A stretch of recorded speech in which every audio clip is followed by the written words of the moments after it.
नागपुर में बोलते हुए कांग्रेस विधायक विजय वडेट्टीवार ने राज्य सरकार की नीतियों पर कड़ी प्रतिक्रिया दी। उन्होंने सरकार की सुस्ती और खराब हालत पर तीखा हमला बोला। साथ ही वडेट्टीवार ने किसानों के नुकसान को लेकर सरकार की घोर निंदा की। उन्होंने बेमौसम बारिश से खेती को हुए नुकसान का जल्द से जल्द पंचनामा कर मुआवजे की मांग की। मांग पूरी नहीं होने पर किसानों के साथ सड़क पर उतरने की चेतावनी दी गई। नाही, काही झोपलेलं सरकार आहे, सुस्त सरकार आहे, नवीन मुद्दा शोधत आहेत। आता झाला एक खबर खोदून झाली, हिंदू मुस्लिम होऊन झाला, बीड प्रकरण झाला, आता नवीन नवीन प्रकरण काढून राज्य सरकार स्वतः म्हणजे जनतेच्या प्रश्नाकडे जनतेचं लक्ष जाताच कामा नये, कारण हे काही करू शकत नाही। आजची स्थिती वारंवार काय बोलायचं की आज इतकी वाईट आणि दयनीय अवस्था आहे सरकारची की पैसेच नाही। 31 ला पैसे दिलेत आणि अर्धा तासात पैसे काढून घेतले अनेक डिपार्टमेंट मधून। त्यांच्या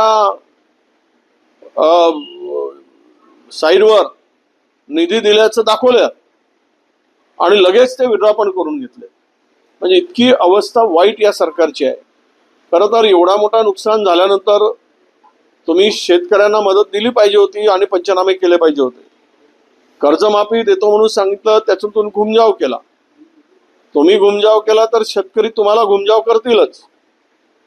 तुम्ही जो शेतकऱ्याशी बेईमानी आणि फसवणुकीचा धंदा केलाय निवडणुकीमध्ये, म्हणजे शेतकऱ्यांना मूर्ख समजून मतं घेतलं काय?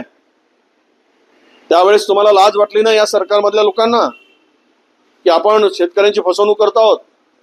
कुणाची फसवणूक करायची? शेतकऱ्यांची करायची, मतासाठी आणि खुर्चीसाठी, सत्ता मिळवण्यासाठी।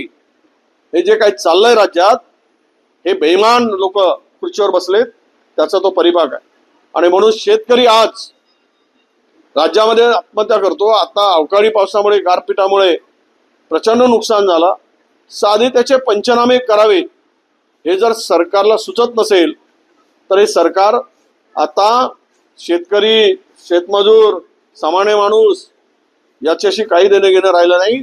आता आपण पाहतो सगळे डेव्हलपर, बिल्डर त्या धुमाकूळ घालतायत मंत्रालयात। व्यापारी, उद्योगपती, बिल्डर, डेव्हलपर, कंत्राटदार यांचा फार मोठा धंदा मंत्रालयात झाला आहे।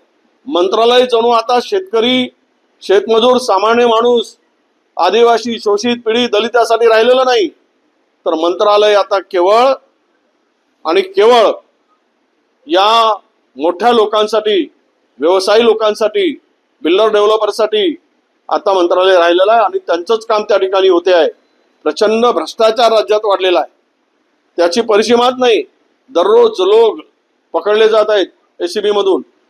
इतका भ्रष्टाचार, कोणी अधिकारी, कर्मचारी पैसे घेतल्याशिवाय काम करत नाही, धाक राहिला नाही कुठल्याच यंत्रणेवर, कुणाचाच धाक नाही।